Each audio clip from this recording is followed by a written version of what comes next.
What is up, my friends? Welcome to Flippin' Bats, where spring training is underway. We're rolling. Bregman to Boston happened the other day. We already have a bunch of drama there. We're going to talk about that. Not drama with directly involving him, but Rafael Devers, and there's just a lot going on there. We're going to talk all about the drama going on in Boston. We're going to talk about Vladdy Jr. and the Toronto Blue Jays not being able to come to an agreement by the deadline set by him, meaning he is headed straight towards free agency. Big decision there, but a lot of good stuff to talk about. Most recently, as of this morning, Justin Turner to the Cubbies. They've been looking for some infield depth and decided to get him. Guy hasn't played third base, and I don't know. Is that the infield depth they were looking for? I don't know. That doesn't really move the needle much for me, but Justin Turner to the Chicago Cubs. So yes, this drama in Boston is where we're going to start today. Obviously, players showing up to spring training right now.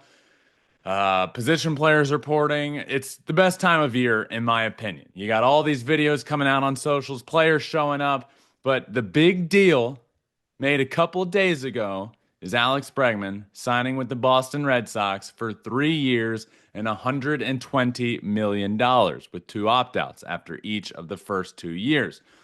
So the drama is that obviously the one player that you've built around in Boston is Rafael Devers, your third baseman. You sign Alex Bregman, who says he's willing to play second base. If he wherever he signs, he'd be willing to play second base. But nobody's dummies here. Alex Bregman, if you're just looking out there watching them play defensively, Alex Bregman is by far the better defender. Objectively, Rafael Devers at third base is not good. If you want to dive into the numbers, negative 62 defensive runs saved in his career at third base, negative 28 outs above average in his career at third base. Alex Bregman, 2024 American League third base Gold Glove winner, one of, if not the best defensive third baseman in the league. We're talking apples and oranges here when it comes to defense. But you did sign a third baseman, so it was going to stir up some drama. Understandably so, from your cornerstone third baseman that was told that third base is his position and they are going to build around him. So they bring Alex Bregman in house, and within a day, 2 days, the drama starts. Rafael Devers is asked by the media, would you be willing to DH so that Alex Bregman could play third base? And his answer was simply just no. And that was it. He was then pressed a little bit further, and he said, yeah, I mean, third base is mine. It's what I've played. I don't know what their plans are. I know we've had a conversation, and I made it clear what my desires are. And yeah, whatever happens from here, who knows? He then also went on to say, my position is third base, and I am ready. I don't know what they want to do, but it's just my position, is his words. So I think the question that I would ask you all, and the question that I want to talk through is, should the Red Sox have spoken to Rafael Devers before they end up signing Alex Bregman, before acquiring another third baseman? On one hand, he's your superstar player, right? Do you owe him that conversation ahead of time when it's obvious that you're shopping around? It's not like they just, we signed Alex Bregman. Everyone in the world for months had been hearing the Red Sox name attached to Alex Bregman. Also, the Red Sox name attached to Nolan Arenado, who's also a fantastic defensive third baseman. So do you owe him a conversation, or is it sort of why have that uncomfortable conversation until you need to? In my opinion, Rafael Devers is your cornerstone player of the organization. You have built around him after letting Mookie Betts go out the door, after letting Xander Bogaerts go out the door. Rafael Devers was the guy that you said, you know what? Enough is enough. Our fan base might burn down Fenway Park if we let Devers get out the door. He's our guy. You're going to be our guy. Chaim Bloom says at the time when this deal is happening, hey, you are our guy. Third base is yours. A promise that third base was his. So I think, I truly believe this, a conversation needs to be had, right? Devers isn't an idiot. You can see in the media. Like, what does it matter whether or not you sign the guy that you're going after? You're still going after a third baseman, a guy that plays the position that your superstar plays. You owe him that conversation, in my opinion, ahead of time. Hey, Rafi, look, we're looking around. We need a bat, right? We want a bat in our lineup to help you, to help this team. We need to get it done. And a couple guys that are on the top of our minds, getting our attention, are third baseman. So I just wanted to let you know, we wanted to come to you to let you know, hey, nothing's imminent, nothing's happening, nothing's even guaranteed if we sign those guys, but there might be a bit of a further conversation because we are looking at third baseman. From all accounts, he was blindsided by this, blindsided by the third base conversation, blindsided by even being asked, hey, would you be willing to move? Blindsided by the thought of moving when he was promised third base was his position by Chaim Bloom. So when all this drama starts, Alex Cora the other day in the media says, Chaim's gone. Chaim's gone. The guy that made you that promise is gone. So this is unnecessary drama with your cornerstone player. Why? And first off, I'm not saying that Rafi has handled this properly. Just saying he's not willing to move. No, absolutely not. Look, Jose Altuve is moving to left field. Aaron Judge said the other day he was willing to bat ninth in the lineup if it was what helped his team win. Rafi Devers is just sitting here saying, no, I'm not going to move. You have Trout moving to right field. All of this is happening, but Rafi Devers is paid to be the guy on that team. He is the guy in Boston. He's the guy that stayed. He's the contract that happens. He was promised third base. And now you're just stirring up all this drama and saying, well, the guy that promised you that is gone. Things are different around here. And I just think all of this could have been avoided if you just had a conversation a few weeks ago or a month ago saying, Rafi, third base is yours. But we are looking at some third basemen. And if we end up signing one, we're going to have a little bit deeper of a conversation and figure out what we want to do as a team and as an organization. I think they've handled this miserably. I get it. Why have an uncomfortable conversation until you need to? Totally get that. I think you needed to a month ago when it started going public in the media that they were looking at a third baseman. So Alex Bregman has signed in Boston. Drama's high already. There's obviously video of him playing third base and in the morning taking defensive reps at third base, and it's just stirring more and more and more up. And it's really just not what you want when you sign a guy to a $120 million deal, which that deal, as more and more details have come out, have looked a little bit more and more interesting. So the $120 million, 3 years is obviously an AAV of $40 million a year. But 20 million of that, at least in this first year, every year going forward, is going to be deferred. Now, the deferment is happening 10 years down the road at a rate over 10 years.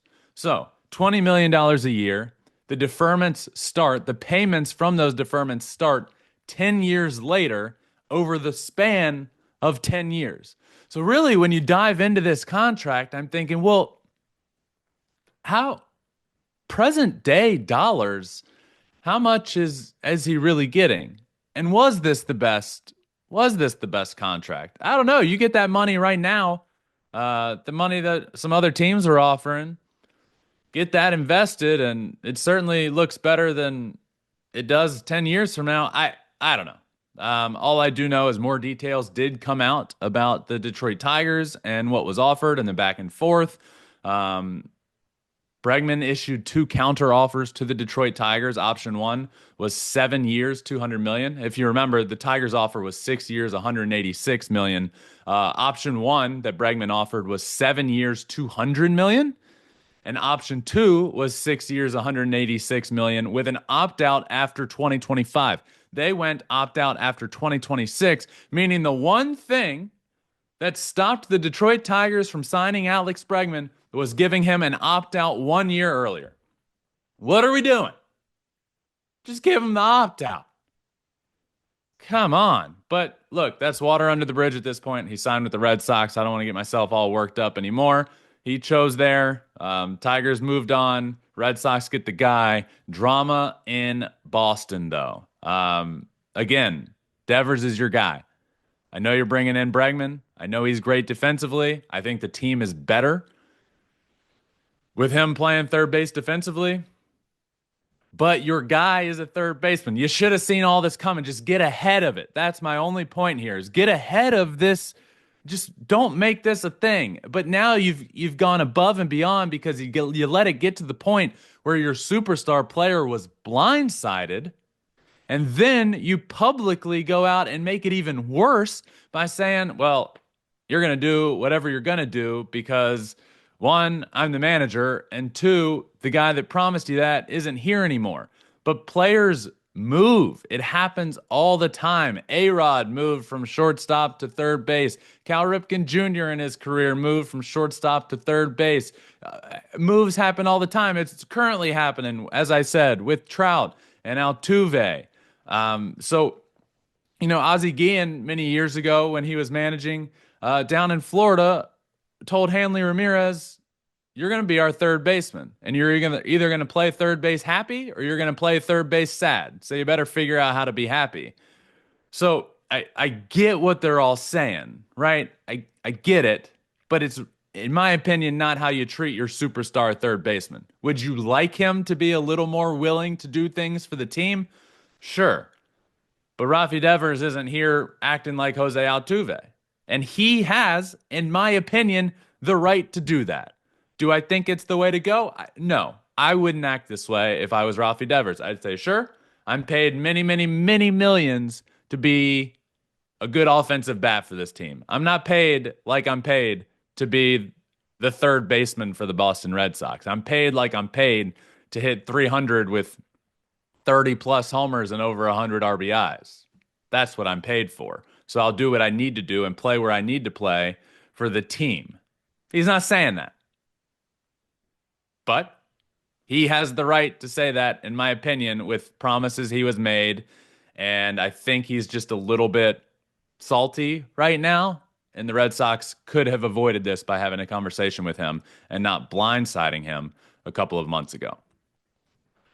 Drama in Boston to start Alex Bregman's tenure there. More drama in Toronto. Vladdy Jr. A while ago set a deadline. Vlad Guerrero Jr. set a deadline, which was yesterday, Monday, to get a deal done, to get an extension done. Well, as of midnight, technically his deadline was 9 p.m. Eastern, but the last conversations were going close till midnight. A deal did not get done. He set a deadline for Monday, and as of today, we have no deal. So now, for the 2025 season, his future will remain uncertain because he wants to shut down extension talks. So Vladdy Jr. is going to be a free agent at the end of this season. So he spoke publicly today. The reason the deadline was Monday is because he was reporting, and he just reported today to spring training and spoke publicly about this. He said the last call from the Blue Jays came at 10:30 p.m. When asked today in Dunedin if the two sides were even ever close, he just said simply, no. Then said it was numbers at the end of the day. There was never a point where it reached the possibility of a deal. They expressed what they had. I expressed what I had. I'm here, and we didn't get to an agreement. Now they're going to have to compete with 29 other teams. He also said they knew about that since the end of last season, about the deadline. One important thing here is that I don't want my teammates to go through any distractions. I'm here today. I am ready. I want to win a lot of games, and I want to make it to the playoffs. That's all that's in my head right now. So their GM obviously asked about this because the deadline's come and gone. They didn't get a deal done. Their GM said that they made Vladdy Jr. offers that would have been, quote, record-setting. Now, when pressed on that, what does record-setting mean? he clarified and said, Blue Jays records. He also said, I'm very, very disappointed. Obviously, we worked very hard. The motivation is still there. He said, he asked, what do you want in free agency? And he just said, a winning team. That's what I'll be looking for in free agency. As you guys know, my dad played a lot of years. He never won a World Series. My personal goal is to win a World Series and give the ring to my dad. That's all I'm looking for. He's also been vocal that he wants to play his entire career in Toronto. So this is where I get frustrated. The GM comes out. You have your superstar player that's been very, very good. He has had up and down years, but for the most part, I would say his career has been very good. He's coming off of a really good year as well. So you have your GM, Ross Atkins, who says they made him a record-setting offer. And when asked about that, he said Blue Jays records. Let's just talk about that for a second. Let's talk about what that means. Blue Jays record. The top three contracts for the Toronto Blue Jays ever. Number one, George Springer, 6 years, $150 million. Number two, Jose Barrios, 7 years, $131 million. Number three, Vernon Wells, 7 years, $126 million. Until they signed Anthony Santander, their fifth largest contract ever was Russell Martin. The Toronto Blue Jays haven't handed out a contract over a $25 million AAV ever in their history. For a franchise that you're going to need to overpay players to get them to come there because of taxes. So don't give me this Blue Jays record bullshit. How about you just pay the guys what they're worth?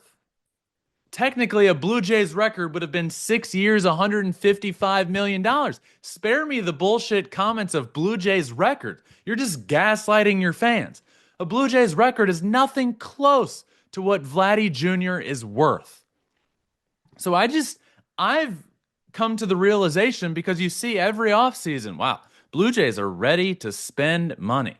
$700 million ready and on the table for Shohei Ohtani. They're the number 2 team at play here for Juan Soto. Man.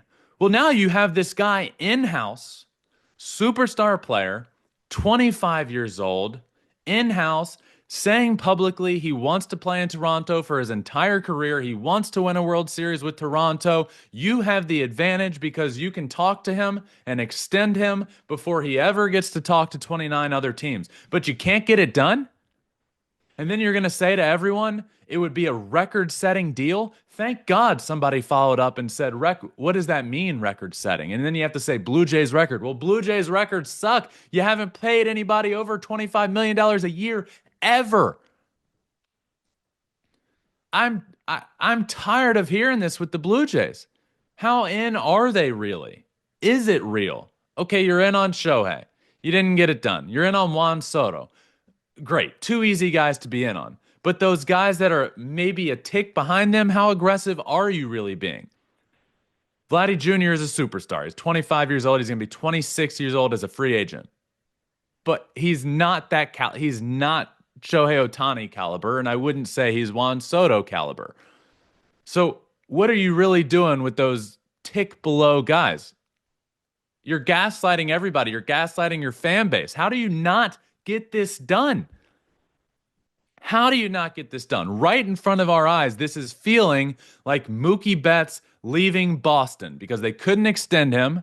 And then when it was time for him to be a free agent and to pay the man, then they go up in their dollar amount. And if you had just offered that when he was talking extension, you would have had Mookie Betts still in Boston. And that's what's seemingly happening now. You could have gotten Vladdy Jr. at a better price now than you will be able to in November, December, January, later this year or next year. And I can already see it. They're going to want to be in play. It's going to look terrible if they lose him. They're going to want to be in play, and they're going to be offering more at the time than they were willing to right now. What I think they're doing is just sitting saying, well, we want to see one more year. We want to see what type of player he is. Is he an A plus free agent right now, like Juan Soto, or is he going to be your A minus type of free agent, which we're going to pay him less money? But that's just to me showing your guy you don't believe in him.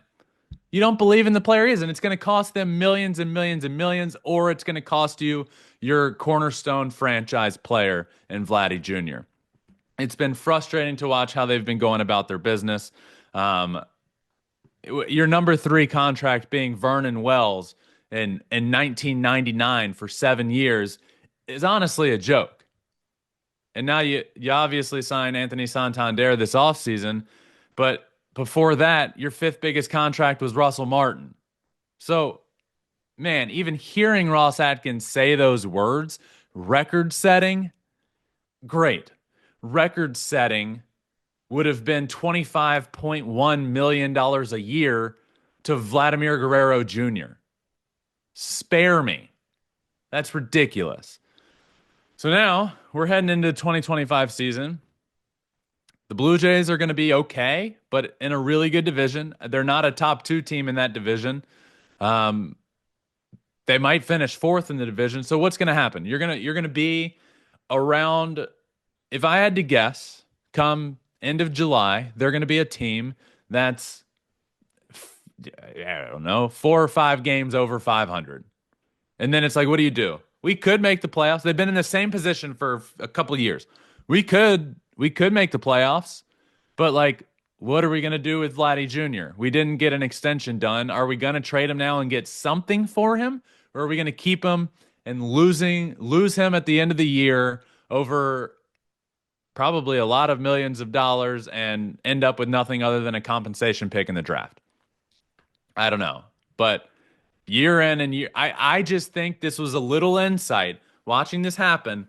I think this was a little insight into the inner workings of the Toronto Blue Jays organization because from the outside, for the last few years, we've just seen nothing but them willing to spend, spend, spend, spend, and them coming in second on everybody. Well, you've been willing to spend and publicly talking about it, but you've wound up with one of the 50 players that we've heard you connected to. So something's going on there. And this just feels like a little bit of a lift up of the hood and seeing the inner workings of an organization that is talking a big game, but maybe not really acting that big game.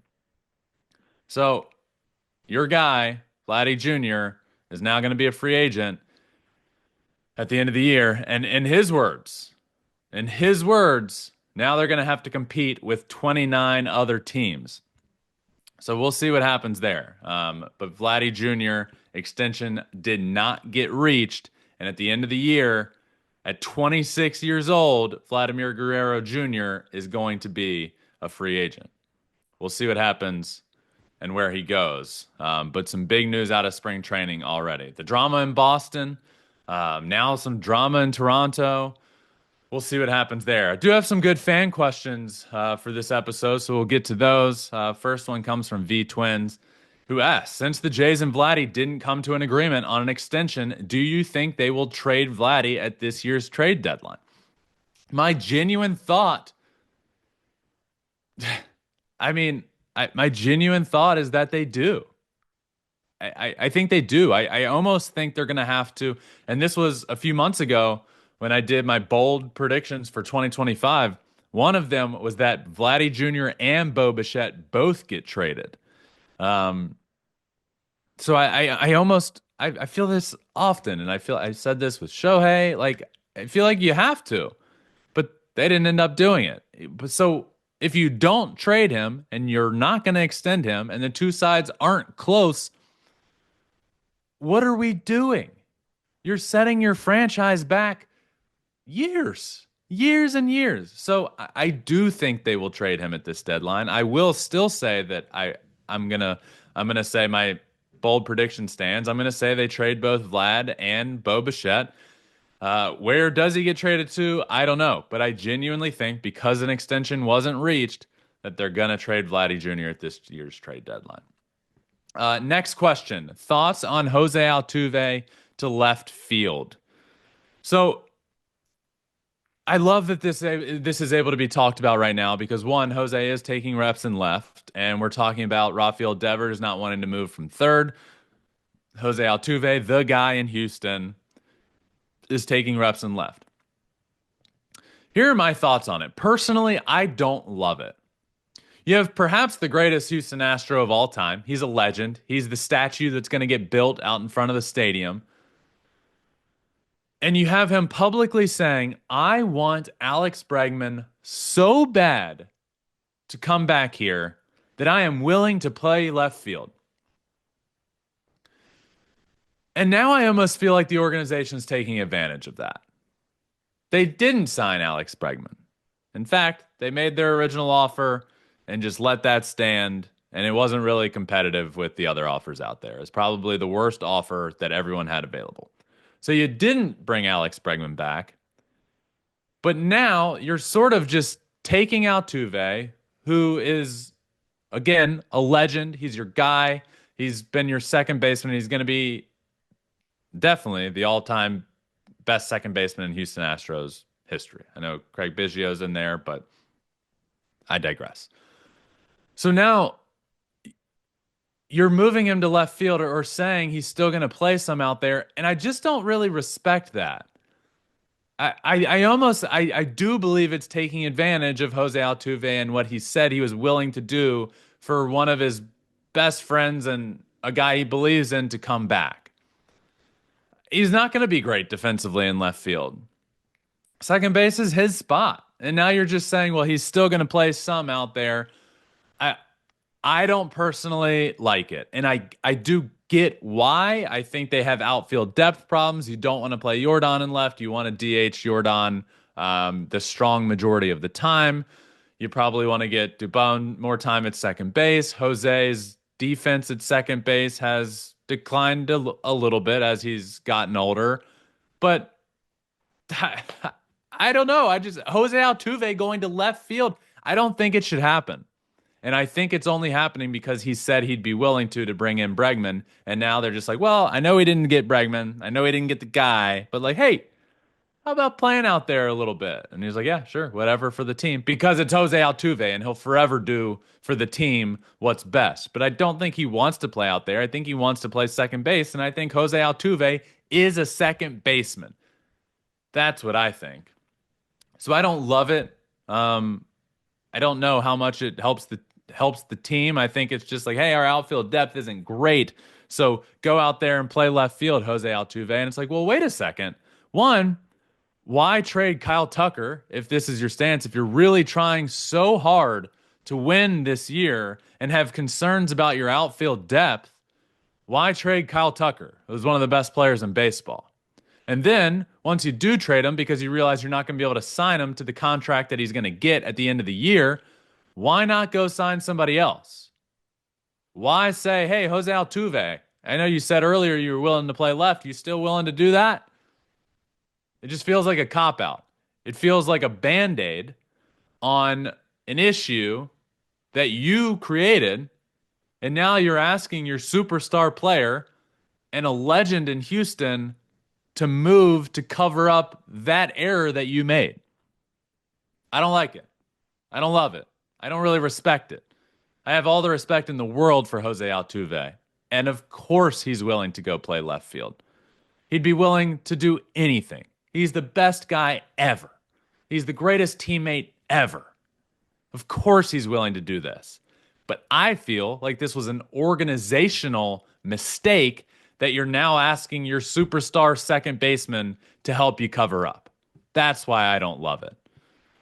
So thank you for that question as well. A couple good questions today, and just a lot of drama already going on in spring training. We just started, but drama in Boston, drama in Toronto, and the Astros with Altuve moving to left. A lot going on. Spring training's rolling, absolutely rolling right now. I love seeing all these videos of everything coming out. Obviously, the deal today with Justin Turner to the Cubbies.